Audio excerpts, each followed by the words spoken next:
Hello friends, welcome back to my channel. My name is Wawa. If you're new here, this is a place where we make the hectic 9 to 5 more bearable with cozy vibe, with bookish inspiration and planning our life around slow living. So welcome to my cozy nook. So I really hope that you grab the best beverage, your most favorite beverage of the day, and turn on the highest speed of a fan if you're in a tropical country like me, because it's burning here right now in KL. And if you're in summer in the northern hemisphere, and in winter if you're in southern hemisphere, grab whatever that makes you feel cozy and warm and comfortable. Just let's go into this and dive right in.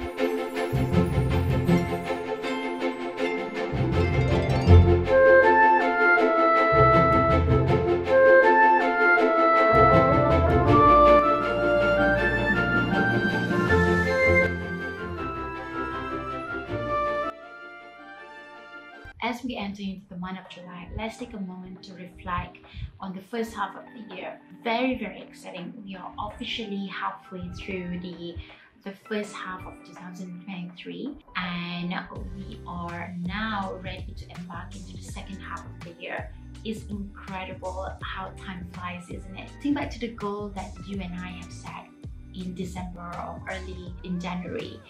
The challenges that we have overcame, that just means that we have 6 months to go to further overcome that, and also to achieve the goals that we have set earlier this year. So if you've been a while here with me, you know that I don't plan and I don't reflect on journal in one sitting.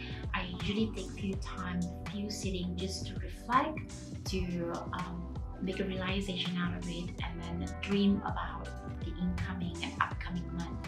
So I did that a few days ago, reflecting on the first half of the year through my first half of the year journal, which is in pink color.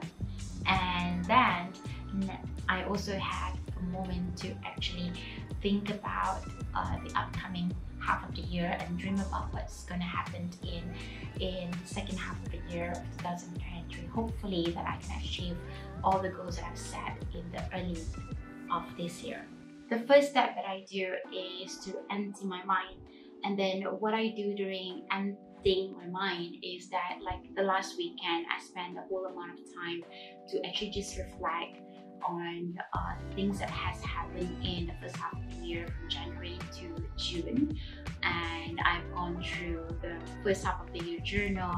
I flipped through the pictures, the photos on my phone, the videos that I've made, and also a vision board that I've created at the end of 2022 to set me up for a successful this year. I had really a good amount of time to actually reflect and remember those moments, and I think that's the first best step before you actually started off in planning your next move into a new year or a new month.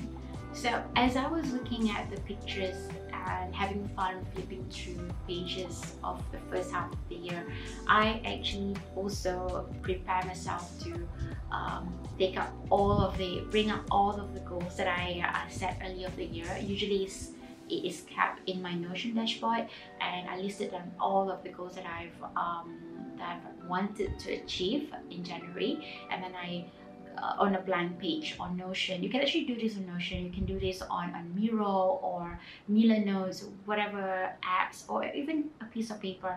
Just create a table. On the left side is the goal that you set in January, and on the right side is reserved for the next step that we're going to do, which is reflections of what you feel against the goal that you've set in January. So now that you have that mental preparation, this is step 1 and step 2, right? So step 3 is to reflect on what actually happened in the last 6 months. So now that we have reflected in our mind on what had we achieved in the first 6 months, and then I spend the time, which is why I don't spend the time in one sitting. I do it in different sittings. I wrote down what actually happened. This is the most crucial part of the process that I need and want to make myself to be very honest. So I think you have to be very honest with yourself to actually help you get out of that reality and write it down on a piece of paper. Like for me, a lot of things and in my goals has been adjusted since March, especially when we had to make a sudden move in March. It was not part of the plan. It was a plan that we know that we would want to move out of the house someday, but it wasn't planned to happen in March, but it happened anyway. And they moved in during Ramadan, and then adultery happened. We have to unpack, and then along that ad hoc things that happened, we also have business as usual. We have to go to work and making sure things run smoothly.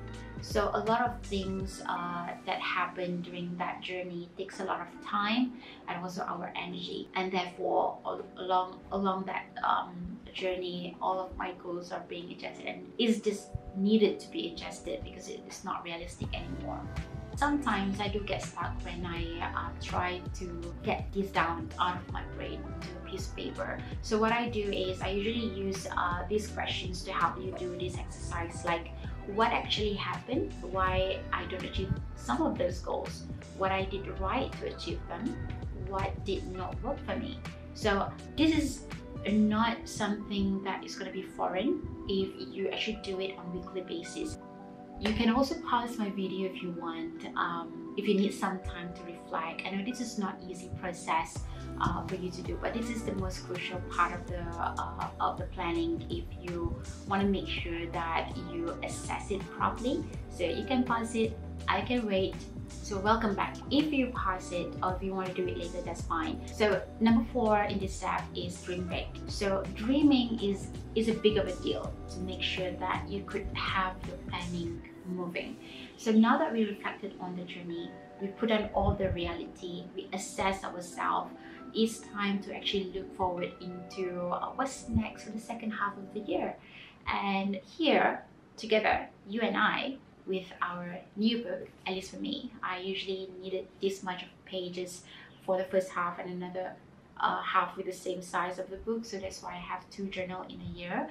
What's next for the second half of the year for us is you and me going to embark into the world of new possibilities for the next 6 months, and we just gonna think about how can we reset our mind, nourishes our mind, and cultivate a meaningful routines and healthy living. All right, we are on my H2 review, July reset dashboard. This is where I did some work earlier on reflecting my goal, the status, and what actually happens. And here, I want to share some updates on a few areas of my life that I'm really excited about. First off, my 9-to-5 job has been keeping me busy. I recently had my performance review, and I'm looking forward to have discussion feedback on the strategies for the upcoming year with my manager. That actually happened at the point of me making this video. But the big news is that my goal to become a certified project management professional, PMP, is the one that I want to look at and focus on until September. So I've been studying hard, and I'm just 2 months away from the exam date. I'll be sharing my study journey through videos, so stay tuned for that. So to help me focus on the exam, my manager has kindly allowed me to log off an hour earlier from work. I feel incredibly fortunate to have such support from my employer. I've also established a study plan and routine that works well for me. So for the next 3 months, my main focus will be preparing for the exam. It's a challenging goal, like I hope to study 2 hours Monday to Friday. That's around 4 p.m. to 6 p.m. And I want to also spend time daily to review, understand the process group as part of one of the syllabus and the frameworks that is in the PMP exam. And I also, instead of pushing through weekend on Sundays, I will play a PMP game. So there's it's not the kind of game that you play for Final Fantasy or Dota, but it's a game to help you memorize the framework and the process group. So that's the update for now. I'm so determined to pass, and yeah, moving on to the next goal. So my next goal in line is actually my creative goal, to stay sane amidst the hectic 9-to-5 grind. I turn to my creative side. On YouTube, my aim is to keep it real by posting 2 videos per month without burning myself out. Previously, I wanted to post 4 videos like once a week, but it's kind of stretch for me. So I hope in July I could post out this video, the one that you're watching, July Reset, and a reading vlog, but I don't know what is it yet. And speaking of which, my trusty Mac laptop has been acting up lately, making video rendering a total drag. Can you imagine 20-minute video? It takes like a half a day to turn into its final form. Like, talk about insanity. So I'm gonna fix the machine soon, and I've got a special goal in mind for my YouTube game. I'm gonna level up on my career grading skill in video editing. Actually, I put here. Let me just try to put in here. Oops. Okay, color grading improvement. Yeah, so that is something that I want to do for my YouTube, and it's part of my creative side. And let's talk about my home organization goal, my home environment goal. We moved to a new place, leaving behind the old house. In this new home, our focus is on creating a serene and cozy atmosphere. We'll declutter, reorganize, and add cozy elements to the space. So excitingly, I plan to bring indoor plants into our home in the second half of the year. They'll not only make the house cozier, but also help us reduce our air conditioning usage. I'm particularly excited about creating a cozy reading nook in my study nook and on the porch. We have a tiny porch in our house, and in July I really hope that I could carefully research and plan which plants are suitable for our home. I just want to make sure that I have a proper choice and avoid killing any of them and letting them wither away. So this is very important for me. So I'm not gonna buy anything for the indoor plants planning, but I just want to create and do a lot of research for it first. Anyway, moving on to my physical exercise or wellness practices. For the rest of the year, my workout goal is just going to be the same, 2 to 3 times a week. And in July, I'll be happy with at least 2 workouts and 30 minutes each of the session. I'm focusing on low impact weight training for my arms, adding a weekly walk in a park, preferably on Sunday. Hopefully that could happen with the temperature that we are in right now in KL. It's like a heat wave that we are experiencing at the moment. And if I can't go to the park, I'll follow the walking routines on the Grow with Joe YouTube channel at home. It's a chance to enjoy nature, I hope, and maybe read a book if I could actually go out. That would be nice. And because of knee and foot issues, I prioritize those low impact exercise like yoga for my well-being. So not to go off more than 2 days without yoga is something that I want to focus on. I'm actually on day 15 going 16 at the point of me making this video, and at the same time I've also pausing my Zumba for now because there's no point for me to keep paying on monthly basis, because I don't actually go out and teach Zumba, and we're probably gonna have a different discussion for that, but I'm pausing it to actually heal and getting better. But I'll revisit this idea of continuing my Zumba license by the end of the year. All right, moving on to my mental health. Okay, so just a quick shout out to remind you that mental health is just as important as physical health. So here's what I've got planned. Last month, I made a rule for myself: no mindless Instagram scrolling until after 2 till 11 p.m. Surprisingly, it helped. Now for the new months, I'm taking it up a notch. I'm not just gonna continue with Instagramming only within 2 to 11, but I also want to make sure that I remember and be mindful that to think of 15 minutes walk or do house chores over mindless scrolling within those windows. Another thing that I want to do is I'll be scheduling a regular chat with my therapist thanks to the awesome mental health benefit at work.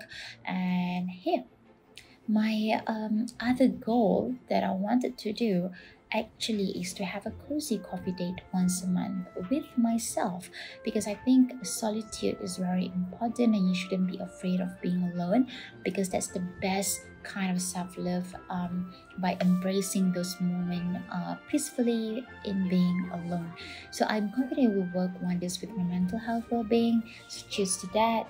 And because of that, I'm gonna add in here to coffee date with me.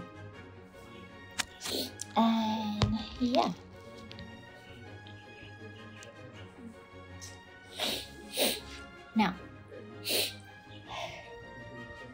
now let's talk about my reading goal for the year so far. I set out to read 52 books, which means I should have finished by now around 26, but truth be told, progress has been a bit slow. Moving houses earlier this year was a total whirlwind and left me drained. So looking ahead until September, the exam date on September 15th, I've decided to keep things chill. I'll aim to read at least one book, maybe two if I have time. Nothing too heavy or complex though. Considering all the studying I'm doing for PMP course, gotta keep leisure reading light and relaxing, So I'm gonna start probably. I've been wanting to start reading Remarkably Bright Creature. Maybe I would look into that, and I wanna focus on getting back on track by reading Daily Stoic by Ryan Holiday every morning while I'm having my first tea in the morning and right after yoga.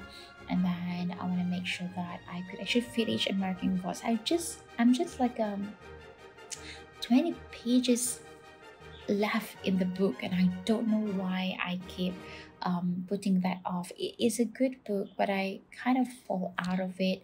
I don't know why is that, but hopefully I can actually go back into that reading. And then I'm going to finish Stardust. Stardust is the same. These two books are by Neil Gaiman. I hardly, I don't think I've ever put off reading Neil Gaiman's book, but I did this month. It's probably just because of my stress level or my commitment with PMP. It just got me out of the fiction hate space. And then there's another book that I've started in June, Magical Midlife Crisis. I want to finish that as well. Is a vampire story. Is Dark Academia theme, and I put it off as well. So I'm gonna get back to that and finish my 2 weeks notice. It's a non-fiction book, it's an audiobook. It's just like it's left with like few hours, a few minutes before I can actually finish it. It's just very short, so I don't know why I can't be a good finisher in the past 2 months, but that's that. I am going to focus on that. Other goals I have in mind are my financial. So I'm sticking to my no buying rule from Monday to Wednesday, 3 times a week. That being said, that just means on weekend there's a lot of preparations gonna happen for that, like my meal prep. This means I'll be focusing on improving my cooking skill, so that I can meal prepping like a pro, being mindful of my spending, especially with my current situation in the country right now, that doesn't our currency not doing well, the inflation going on in the world. So it's all about being savvy and resourceful. And for that, to support the financial goal, I want to write down things I want to buy in the one list first, which is one of the pages that I create in Notion, master task list. Give me a thumbs up or write me a comment down below if you want to take a look at how I actually manage all other things in the master task list. I put everything that I want to do, everything I want to buy in just one single page on Notion dashboard. Relationship. I'm studying some fresh ideas for date nights. I truly believe that regular date nights are key to nurturing any relationship. If you have best friends around you want to do that as well, that would be great. I'm considering getting a board game or maybe planning a lovely picnic. We did that during my birthday. It was awesome. It's just that is a bit too far from our house, and I'm looking into other options that are quite near to us, and something that gonna takes us away from screen and allow us to truly connect and have a meaningful conversation. I think that's one thing that I want to do, and let's break free from scrolling trap of our digital world. So at least we're gonna have that once a week. So I'm gonna look into that, and hopefully it works wonders in July. So now, let's talk about the final step, creating a system to achieve this goal. So when you're setting your goal, it's important to actually break them down into smaller achievable tasks on a monthly basis. Why I say monthly is because at year end or at early of the year, you have this vision of the goals that you want to achieve for the whole year. Imagine to work towards that, you reverse engineer it and break them down into monthly basis. From monthly basis, you actually think about how can I achieve this on a weekly basis. So the thinking that in that manner can help you build a smooth and seamless process. I'm not saying that if you do that it's going to be seamless. It might take a lot of practice, it might take a lot of trade-off when you do this, and some learning through the journey. What matters here is to understand, if I'm going to think about achieving this goal and I take a baby step towards this success, is going to be the key for me to achieve my vision. And another thing to think about is to not forget your support system. So think about who can actually support you, not just what can you do, but who can actually support you. What kind of resources that you have that can actually support you to achieve those goals. Your support system can also be your gadget. You can actually write a reminder on your phone, like Google Calendar reminder, like these are the days, and it prompted you on every 3 hours of the day just to remind, hey, this is your buying day, or this is the goal that you want to achieve. And if you feel stuck in thinking about from just a vision board, how can I actually build achievable goals? So if you're thinking about the guidance and setting those goals, I have something covered for you. I actually created a video in January about how to build a SMART goal, and it's a helpful resource to actually help you to translate those visions that you dream about in a long run, and then translate it into achievable goal for a year if you want it to be in a year. And then if you're thinking about setting the goal just for the next 6 months, you can still use the video, and it's called SMART goal. SMART stands for sustainable, specific, measurable, attainable, realistic, and timely manner. And I'm gonna add that video link into the description box below. Well, this is a wrap to our July reset, the first half of the year reflections and the second half of the year reset. I really hope that you feel inspired to actually infuse your life with cozy, more bookish, and slow living vibes around the chaotic 9 to 5 that you're having right now. And stay tuned for more inspiration, stay tuned for more book recommendation, and any slow living tips that I learned along the way, I will come back here and share with you guys. And until next time, and remember, everything is workable.